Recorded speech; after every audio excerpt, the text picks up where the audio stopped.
ஜனநாயகன் இது பொங்கலுக்கு முன்னால் ரிலீஸ் ஆகும் அப்படின்னு எதிர்பார்த்தாங்க. நடக்கல. சென்சார் போர்டு சர்டிஃபிகேஷனில் பிரச்சனை இருந்தது. அது எப்படி நமக்கு கிடைச்சிரும் அப்படிங்கிறதுக்காக அவங்க டேட் அறிவிச்சிட்டாங்க. பிறகு சென்சார் போர்டில் ஒரு குவாரி போடுறாங்க.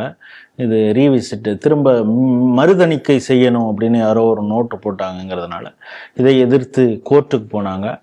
கோர்ட்டில் இந்த முதல் தனிநபர் நீதிபதி அவங்க என்ன சொன்னாங்கன்னா, நீங்கள் உங்களுக்கு பிரச்சனை இருக்குன்னா யூஏ சர்டிஃபிகேட் கொடுத்துட வேண்டியது தானே, உடனே இன்றைக்கே பார்த்து அதுக்கு சர்டிஃபிகேட் கொடுத்துருங்க அப்படின்ட்டாங்க. ஆனால் சென்சார் போர்டு தரப்பில் எங்களுக்கு அவகாசம் வேணும், எதுக்காக நாங்கள் பண்ணோங்கிறதெல்லாம் அவங்கள்ட்ட சொல்லணும், நீங்களா சென்சார் சர்டிஃபிகேட் கொடுங்கன்னா எப்படி கொடுக்க முடியும்னு மேல்முறையீடு பண்ணுறாங்க. அந்த மேல்முறையீடு சம்பந்தமாக பெரிய விவாதங்கள் நடந்தது. அதற்கான தீர்ப்பு இன்று காலை வந்திருக்கிறது. அவங்க என்ன சொல்கிறாங்கன்னா, தனி நீதிபதி கொடுத்த உத்தரவை இடைக்கால தடை போட்டிருக்காங்க. நீங்கள் என்ன அவகாசம் கொடுக்காமலே சென்சார் போர்டுக்கு யூஏ சர்டிஃபிகேட் கொடுங்க அப்படின்னு சொன்னதை ஏற்க முடியாது அப்படிங்கிறது. அதுக்கப்புறம் அதில் குவாரியில் மிக முக்கியமான விஷயங்கள் சொல்லியிருக்காங்க. என்னென்னா, நீங்கள் இராணுவ சிம்பிள்ஸை யூஸ் பண்ணியிருக்கீங்க, அதை தணிக்கை செய்யும் பொழுது இராணுவ அதிகாரிகள் யாராவது அந்த இடத்துல இருக்கணும், அவங்க இது பண்ணாங்களாங்கிறது தெரியல. ஒன்று.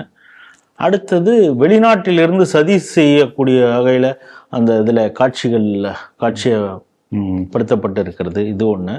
அதுக்கப்புறம் குறிப்பிட்ட மத சின்னத்தை கேவலப்படுத்துவது, கொச்சைப்படுத்துவது போல இருக்கிறது என்று அவங்க குறிப்பிட்டு சொல்லியிருக்காங்க.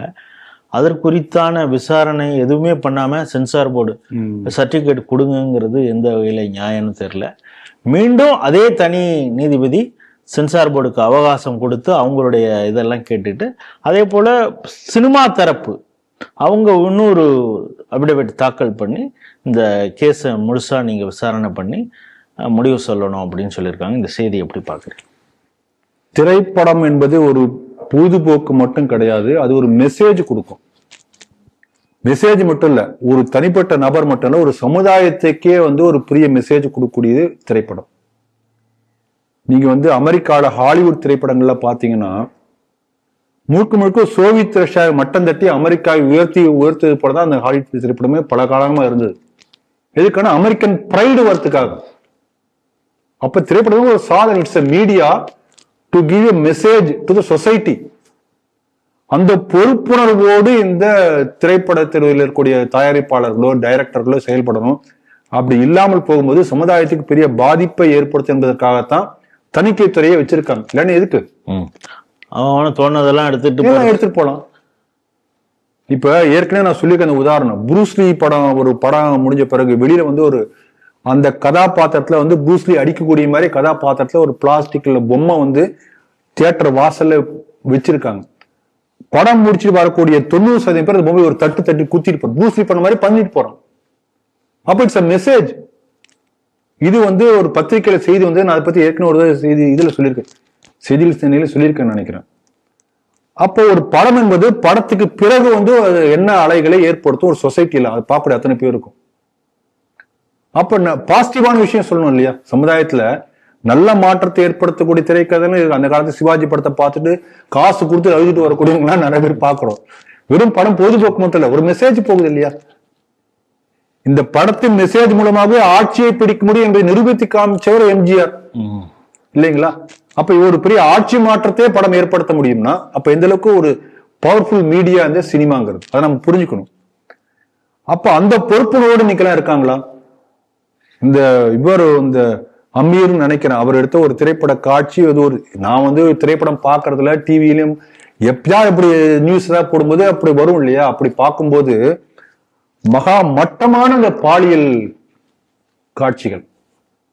இப்ப நான் கேட்கிறேன், அந்த டைரக்டரோ அந்த தயாரிப்பாளரோ அவங்க சொந்த மனைவியோ மகளையோ இதே போல ஒரு காட்சியை வச்சு எடுத்து பப்ளிக்கா வெளியே விடுவாங்களா? கூட அவங்க மனசு ஒப்புமா? நான் கேட்கிறேன். இப்ப காசுக்காக என்ன செய்வீங்க? சமுதாய சீர்கேட்டை பத்தி உங்களுக்கு கவலை இல்லையா? போதைப் பொருள் பயன்படுத்துறது பத்தி எப்படி கேவலமா பேசுறது, ஆசிரியர்களை அடிக்கிறது, எல்லா கருத்திலையும் போத்துறாங்க. நீங்க என்ன மாறன், வெற்றி மாறனா? ஜாதி கலவரத்தை ஏற்படுத்துங்கிறதுக்காக படம் எடுக்கிறார் போல் இருக்கு. நான் அப்படியே நினைக்கிறேன். அவர் பார்த்தா அந்த படத்தை பார்த்தாங்கன்னா அந்த ரெண்டு ஜாதியில ஏதாவது ஒரு ஜாதி சண்டை போட்டு விட்டுறா குத்துறன்னு ஆரம்பிச்சிருவாங்க. ரஞ்சித் எல்லாரும் அப்படிதான். அப்ப பிரேக்கிங் இந்தியா போர்சஸ் பிரிவினைவாத சக்திகளுக்கெல்லாம் பின்னால இருந்து இவங்கள உதவி செய்யறாங்களா நமக்கு சந்தேகம் வருது. ஆகவே தணிக்கை துறை என்பது அவசியம். எதுக்காக சொல்ல வரேன்னா, இப்ப சில பேர் நிறைய பேர் எழுத ஆரம்பிச்சாங்க. என்னன்னா, இத்தனை நாட்களாக பாலச்சந்தர் எத்தனையோ கருத்துக்கள்லாம் பண்ணலையா, அப்ப இருந்து ஆரம்பிச்சது, அவருடைய முதல் படத்துல இருந்தே அந்த விமர்சனம் ஆரம்பிச்சது, குறிப்பிட்ட ஜாதியை தாக்கி இதெல்லாம் வந்துட்டு இருக்கு. அப்பெல்லாம் செயல்படாத தணிக்கை துறை இப்ப என்ன திடீர்னு செயல்பட ஆரம்பித்திருக்கிறது? நான் அதே லாஜிக் இப்ப ஒரு தப்பு நடந்துக்குன்னு வச்சுக்கலாம். இத்தனை நாளும் தப்பு நடந்துட்டே இருக்கு, இன்னைக்கு சரிப்படுத்த ஒருத்தர் முயற்சி பண்றாருன்னா பண்ணக்கூடாதா? இத்தனை நாட்களாக தப்பு நடந்து இப்பயும் பண்ணக்கூடாதுன்னு சொன்னா இது நியாயம் இருக்கு. அதனால இது நல்ல முடிவாதான் நான் பாக்குறேன். ஏன்னா அந்த படத்துல பாருங்க, அந்த வில்லன் தீட்டக்கூடிய சதி திட்டத்துக்கு ஓம்னு பேர் வைப்பாராம். அப்ப என்ன ஒரு மெசேஜ் கொடுக்க நினைக்கிறாரு? பின்னால பாவாடையெல்லாம் இருக்கு, இயக்கி இருக்குன்னு நமக்கு தெரியும், தெளிவா தெரியுது. பணம் போட்டோ இயக்கியோ எல்லாம் பண்ணிருக்காங்க. நீங்க சொன்னது போல இப்போ போலீஸையோ அல்ல ராணுவத்தையோ ஆயுதப்படையோ எம்பளம் பயன்படுத்தும் போது அவங்க செய்யாத ஒரு செயலை செய்வதாக நீங்க காமிச்சீங்கன்னா நீங்க அனுமதி வாங்கணும் இல்லையா? இப்போ தமிழ்நாடு போலீஸ் யூனிஃபார்ம்ல போயிட்டு ஒரு தமிழ்நாடு போலீஸ் செய்திராத ஒரு செயலை செய்தமா காமிச்சா ஒரு தமிழ்நாடு போலீஸ் ஒத்துக்குமா? கவர்மெண்ட் ஒத்துக்குவாங்களா? அப்படித்தானே இதுவும். ஆகவே தணிக்கை துறை செய்தது சரி. அப்ப தணிக்கை சான்றிதழ் பெறுவதற்கு முன்பாகவே நீ ரிலீஸ் பண்ணிட்ட தேதியை அறிவிச்சிட்ட என்பதற்காக அவசரமா நீ உடனே கொடுக்கணுமா? அவசரமா உடனே அந்த ஜட்ஜி கொடுப்பாரா? அவசரத்தை எப்படி கொடுக்க முடியும்? ஆகவே நிச்சயமாக தனக்கு தீர்ப்பு நம்பிதான் அவங்க போயிருக்காங்கன்னு எனக்கு தோணுது. இவங்க பேசாம தணிக்கை துறைக்கு மறு தணிக்கைக்கு சொன்னபடியே போயிருந்தாங்கன்னா படம் ரிலீஸ் நேரம் ரிலீஸ் ஆயிருக்கும். பராசக்தி திரும்ப மருத்துவனைக்கு போயிட்டு தான் வந்திருக்கு. அதனால அவசர கதியில் செயல்பட்டு நீதித்துறையை மாண்பை குறைக்கக்கூடிய அளவுக்கு இந்த அம்மா செஞ்சிருக்காங்க. அதை இந்த அமர்வு சரி செய்திருக்கிறது நான் நினைக்கிறேன். அப்படிதான் பாக்குறேன். பேலன்ஸ் பண்ணிருக்காங்க. அதனால நிச்சயம் ஒரு நல்ல முடிவு தான். தணிக்கை துறை என்பது தேவையானதுதான். அவங்க சொல்லட்டும், அதன் பிறகு வரட்டும். இதே இந்த விஜய் சிங்கப்பூர்ல போய் ஜிஎஸ்டி பத்தி எல்லாம் ஒரு என்ன படம், அது வாய்க்கு வந்தபடி பேசுறது, உண்மைக்கு சம்பந்தமே இல்லாம இருக்கும். ஜிஎஸ்டி பத்தி சிங்கப்பூர்ல ஜிஎஸ்டி கட்டுறாங்களா தெரியுமோ அப்படி ஒரு கத்தினா உடனே உண்மையாயிடுமா விசில் அடிச்சா? ஆகவே உண்மையை சொல்ல வேண்டும் என்கின்ற பொறுப்புணர்வு எல்லா நடிகர்களுக்கு, வசனகர்த்தார்களுக்கு, சினிமா தயாரிப்பாளருக்கு இருக்கணும். நாம எடுக்கக்கூடிய இப்போ உதாரணத்துக்கு ஒரு பஸ்ஸை ஒரு ஏர்பிளேன் ஒருத்தர் ஓட்டுறாரு, ஒரு 300 பேர் பயணிக்கிறாங்க. அந்த பைலட்டுக்கு எவ்வளவு பொறுப்பு இருக்கணும்? ஒரு சின்ன தப்பான பிளேன் முழுக்க கீழே 300 பேர் உயிர் பலியாயிடும்.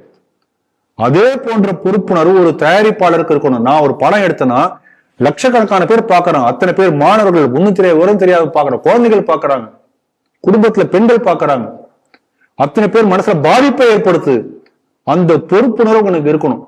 அந்த பாதிப்பு சமுதாயத்துக்கு நல்லதாக இருக்கணும். உண்மையை சொல்லணும் என்று இருந்தால் நல்லது. அப்படி இல்லாம போச்சுன்னா அது நாட்டுக்கே சமுதாயத்துக்கே பெரிய ஒரு பாதிப்பை ஏற்படுத்துமையானால் தணிக்கை துறை என்பது கட்டாயம் தேவைதான். அதனால தணிக்கை செய்து வரட்டும். இது நல்ல முடிவா நான் பாக்குறேன், நல்ல தீர்ப்பா பாக்குறேன்.